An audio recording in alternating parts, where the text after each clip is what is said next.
Friday, January 4th, 2022, and the morning edition is live. On today's show, COVID numbers continue to soar, illegal immigrants intercepted in Eleuthera, we remember a legend in Bahamian culture, and find out how to stick to your New Year's resolutions. So let's start the morning off right.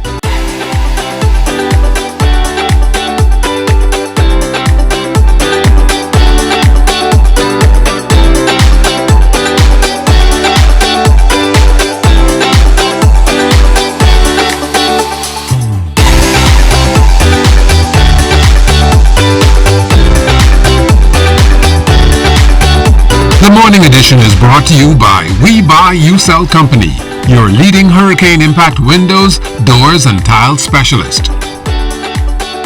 Pleasant good morning. It's Tuesday, start of a brand new week after holiday and after all the New Year's festivities. So all the reveling, all the parties is finished, and we are off to a great start. A number of you starting to make some New Year's resolutions. That's pretty good. I've got to talk about the fireworks though. Fireworks over the weekend was just tremendous. Had an opportunity to view Atlanta's fireworks, then went into Cable Beach. So everybody, just the whole mood is just so festive. And that's what made my New Year's celebrations over the weekend so phenomenal, all right? So if you're setting some New Year's resolutions, we've got some great tips for you this morning. Crystal Darling is gonna tell us how to stick to our New Year's resolutions and plans. I've got a lot of them, and I'm sure a lot of you have so many resolutions and plans that you want to accomplish for the year. Great thing. Poems in a Pandemic. We're going to feature a young author this morning, so you definitely want to stay tuned for that. It's raining out the outside, and if you're about to make your morning commute, well, you have to be careful. And we've got Antoinette Smith joining us live in studio. It's raining on the outside. Antoinette, tell us about the conditions. Good morning, Desmond, and good morning, Bahamas. Your first traffic report of the year comes to you live from right here in studio. That's right, we're doing things just a little bit different this morning due to rainy and unfavorable conditions outside. And while this rain may be a little bit annoying for those making their morning commute, we still want you to err on the side of caution and drive with due care and attention. And as for the stats, here's a look at overnight traffic. According to the Royal Bahamas Police Force Traffic Division, there were 12 accidents overnight in New Providence alone, all of them minor, persons involved staining little to no injuries. Traffic Division officials also noting it's been a relatively quiet holiday weekend, no major traffic incidents, something officers hope will keep up in the coming months. And with that being said, we want to encourage you to obey the traffic laws and observe the various speed limits throughout the country at large. That's all the time we have for now. Desmond, I'm going to toss it right back to you. Well, thank you very much, Antoinette. On the outside, a cold front across the northwest Bahamas will continue to drift southeastwards today before stalling over the central Bahamas tonight. For the northwest and central Bahamas, weather variably cloudy and warm with isolated showers and a slight chance of an isolated thunderstorm few tonight. For the southeast Bahamas, partly to mostly sunny and warm with a few stray showers possible, turning mostly fair tonight. Today's high temperature, 77 degrees Fahrenheit. The overnight low, 64 degrees Fahrenheit. Here's a look now at your extended forecast.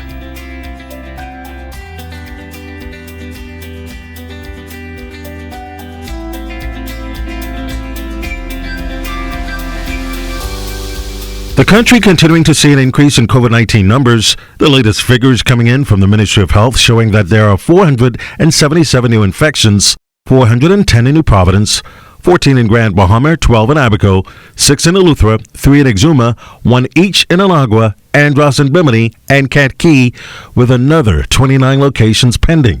The national COVID-19 count now stands at over 26,000. Of the new infections, 30 have a history of travel within the past 14 days. 27 of them from the capital, 2 from Exuma, and the other from Grand Bahama. Hospitalizations are also climbing with 43 cases in hospital. 39 are moderately ill, while 4 are in the intensive care unit. There have been 47 new recoveries, while 3,203 remain active. The national COVID-19 death toll now stands at 717. The Royal Bahamas Police Force still having its share of challenges with COVID-19. Commissioner Paul Rowe laid out the latest numbers last week.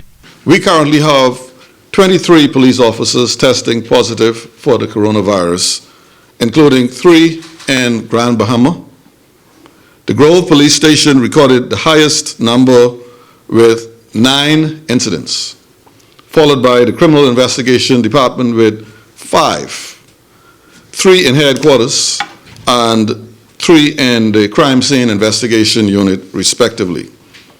All of these units have an extremely high interaction with members of the public.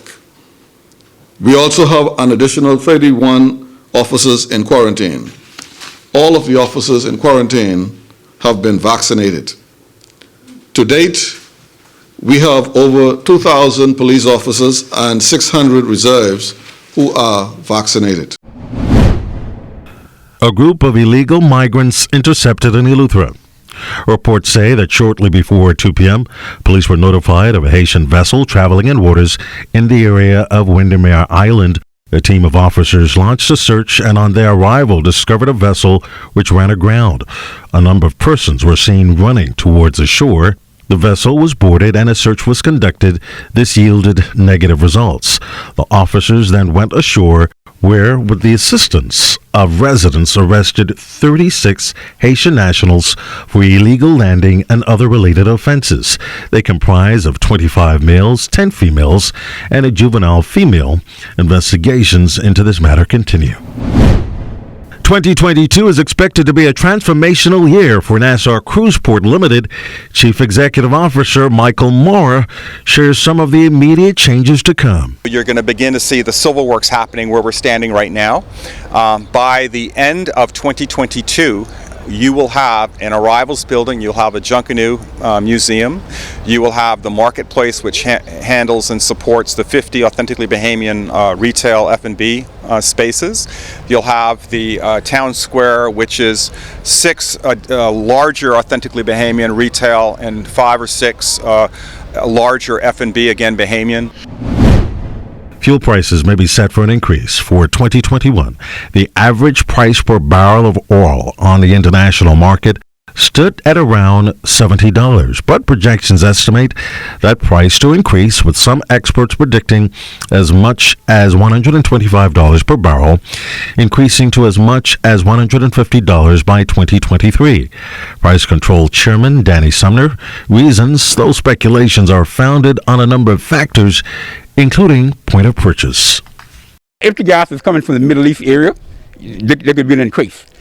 Sometimes we get gas from down south. There's also customs duty and VAT on gas. There's a control system for diesel and there's a control system for gasoline. When the gas goes into the tank in the local stations, through the New Providence, the inspector, the shop inspectors from the consumer division, they will check and they will determine what the retailers could charge the consumer for a gallon of gas.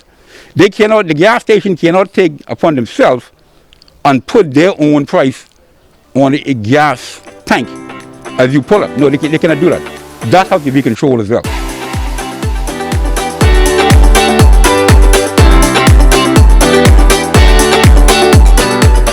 Fixed and mobile services provided by Cable Bahamas Business Solutions helps our customers help their customers adapt to the new way of paying for things. Digital wallets makes your transactions faster, more convenient, and secure. Whether it's using a debit card at the grocery store or making online payments for your monthly expenses, digital wallets powered by Cable Bahamas Business Solutions makes it better.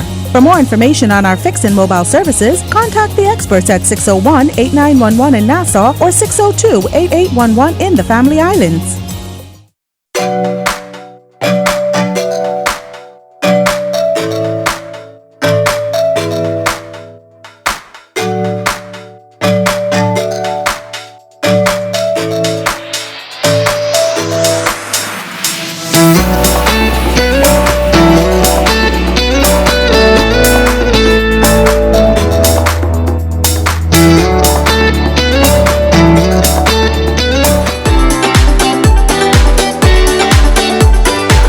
To look this morning on a legend in Bahamian culture and literature.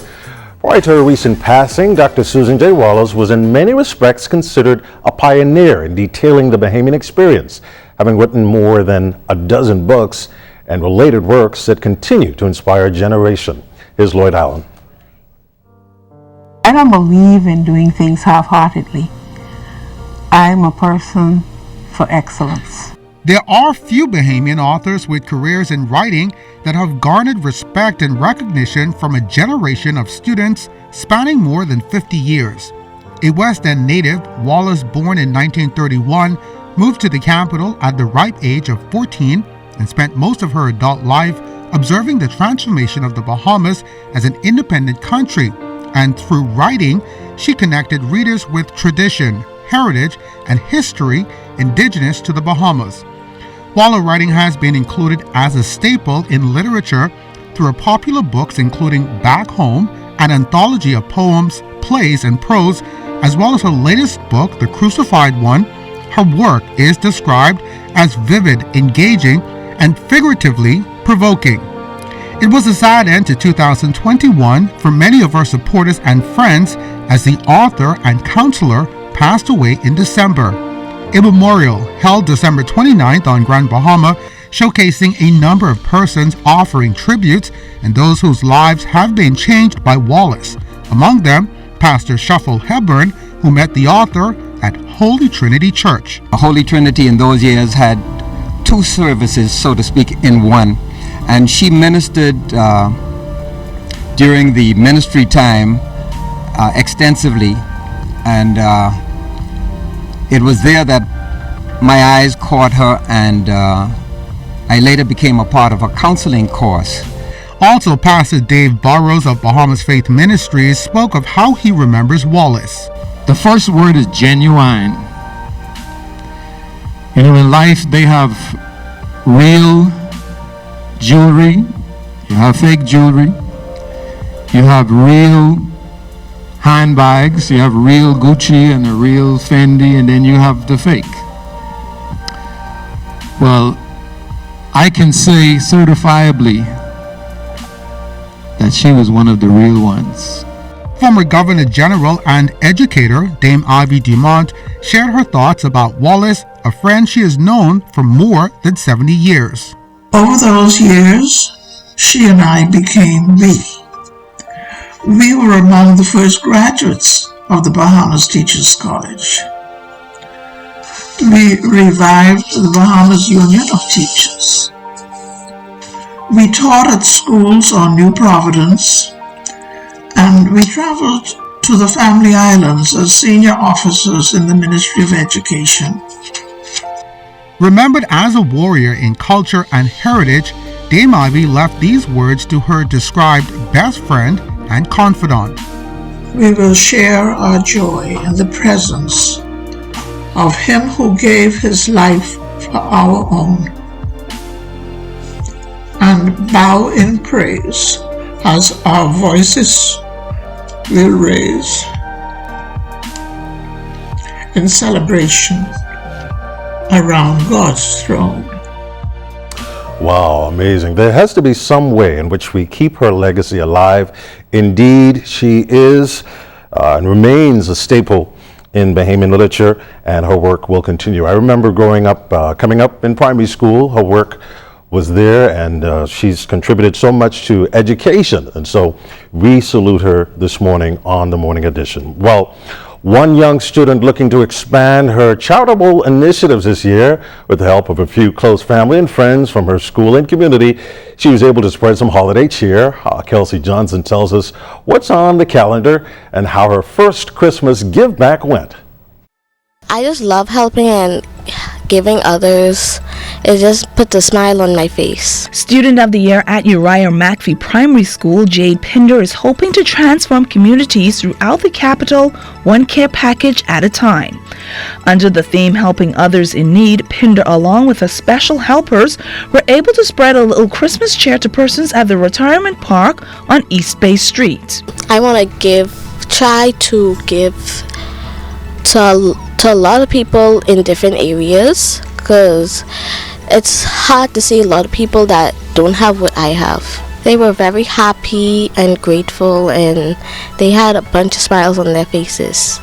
The 11-year-old works closely with her mother and grandmother. She also engaged the help of persons from her school, Uriah McPhee Primary, where she's the deputy head girl.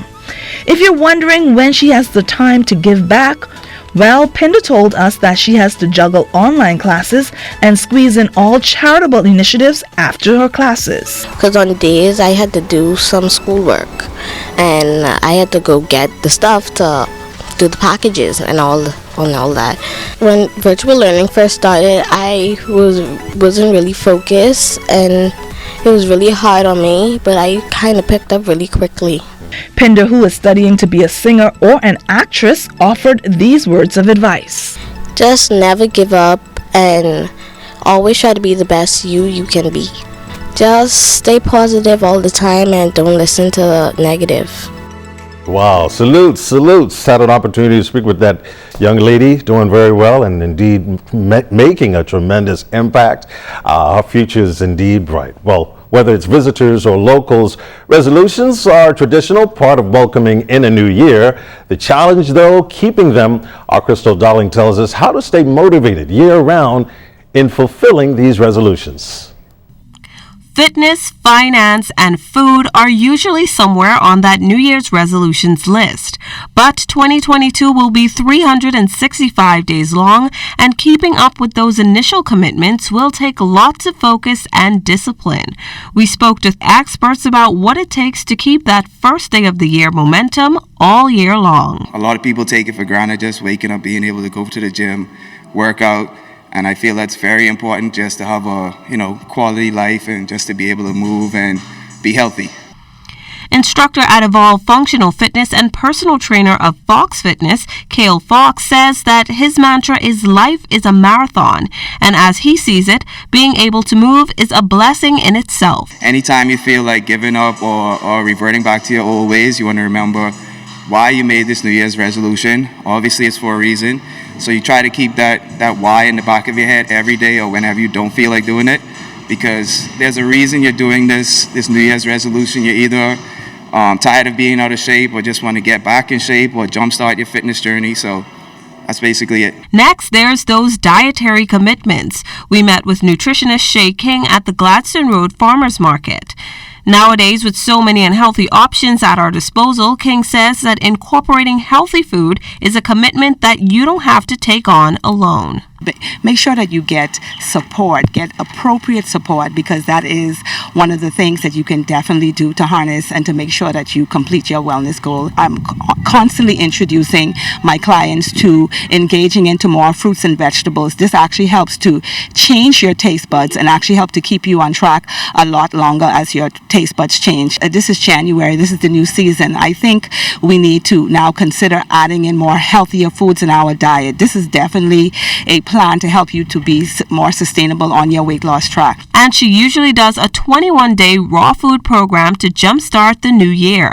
But this time she's added more than double the days. We are actually doing 57 days. Why 57 days? Because we're coming out of pandemic. We're coming out of a world crisis. And what we find is people need more time in terms of support. Getting our people to use food and a mindset to change their taste bud to also to help you to sustain your wellness and your weight loss goal. My producers are laughing at me right now. I can't tell you what they're telling me, but some very good tips for the new year. Want to tone down a little bit, lose some pounds. So some very good tips there for the new year, and going to be hitting the pavement and jogging a little bit more, and hopefully I can get my diet together. I'm at 70%, not at 100% yet, but some good tips there for the new year, all right? And as we head to the break this morning, we take a look back at today in Bahamian history. On January 4th, 1965, new regulations governing the discovery and movement of treasure within and out of the Bahamas went into effect. Also on January 4th, 2000, death row inmate John Higgs died of an apparent suicide just 2 days before he was scheduled to be hanged for the murder of his wife.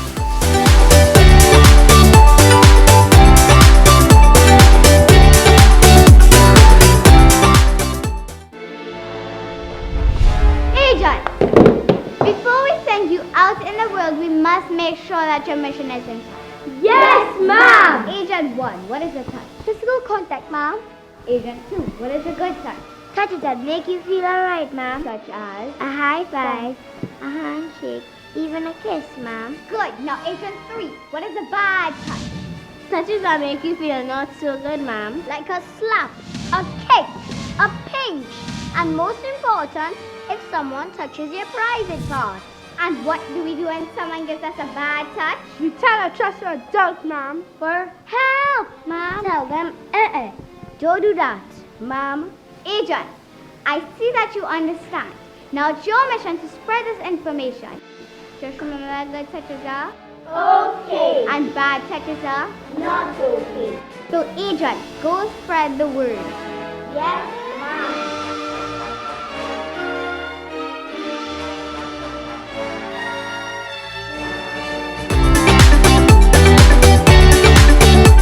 Welcome back to the morning edition, and we're talking about fitness this morning. Call it a comeback as Empire Fitness seeks to make up for lost time due to the COVID-19 pandemic.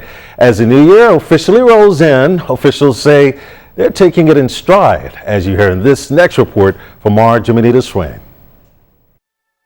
Been slow, but it has been increasing. It has been slowly increasing as persons feel more confident about coming back to the gym. Empire Fitness operator and owner Dr. Kent Bazard speaking to the state of business at the gym after the green light to reopen some months ago by government. With financial losses incurred in the thousands of dollars, Bazard says they still have a long way to go to cut down on that debt. It's tough to say right now, definitely not yet, because as you can imagine, we're talking 9 months closure with bills still being stacked on top of each other. So we got no break from any type of billing at all. So it's going to take some time. I probably in another year or so, if we can maintain this growth, perhaps we can start to see some recovery in that regard. But many gym owners saw debt rise, into six figures. For now, the focus is on building numbers and creating an environment where customers feel safe, especially at the start of a new year when many resolve to get fit. It is tough. It absolutely is tough. But bit by bit, we're hopeful that we can chip away at it. And as we continue to see the numbers rise, we know that the first 6 months of the year we see most of our numbers in the gym traditionally in the Bahamas.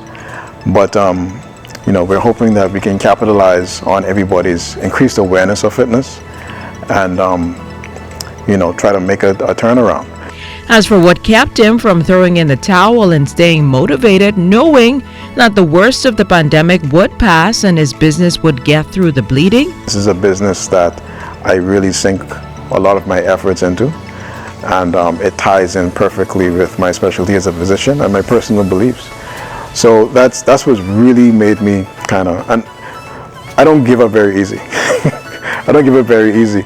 So I usually push all the way through. I see something all the way to the end, but there are lots of people that are depending on us. There are lots of people that are depending on us to provide the service that we provide. Certainly a lot of people depend on gyms because of the health component, and gyms, as many of you are aware, were hit hard by the COVID-19 pandemic. But it's good to see that entrepreneurs such as my good friend, they're taking an innovative approach to making things work despite all the trials and obstacles and headwinds they encountered during the COVID-19 pandemic, or during the height of the COVID-19 pandemic.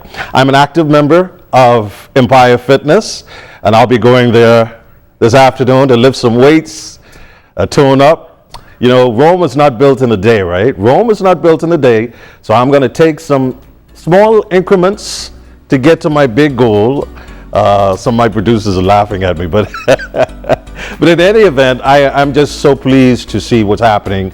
A lot of the entrepreneurs, health entrepreneurs, are combining their resources, getting together and making things work despite all the trials and tribulations of the COVID-19 pandemic. Well, we've got lots more coming up this morning, so you definitely want to stick around right here on the morning edition. We've got, we're going to introduce you to a local author.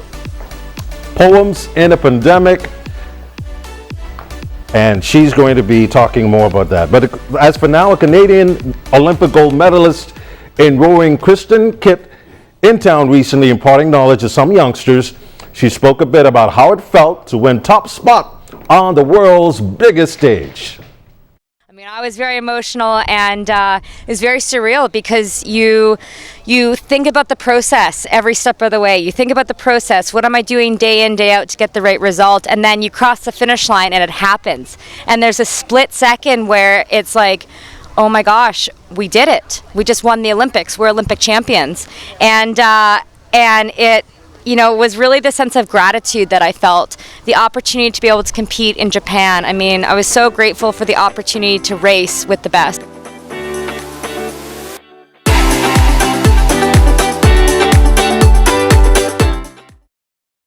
The Johnson & Johnson vaccine is here, and just like the other available COVID-19 vaccines, it is safe and effective.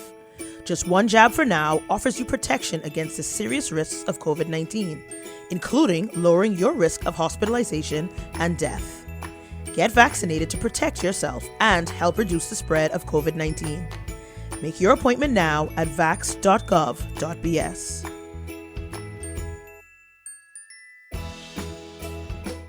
As an artist, I travel all over the world and I find inspiration all around me, from the people and especially the environment.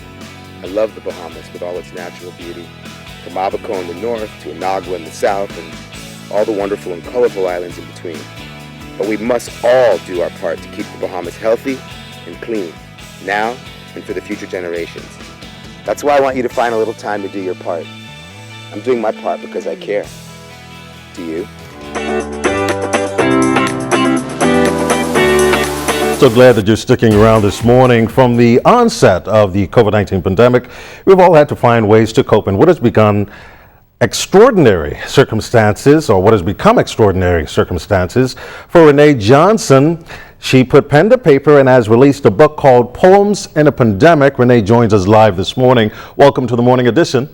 Thank you, and good morning, Bahamas. Good morning, Desmond. Well, first of all, congratulations. Tell us how this all came about.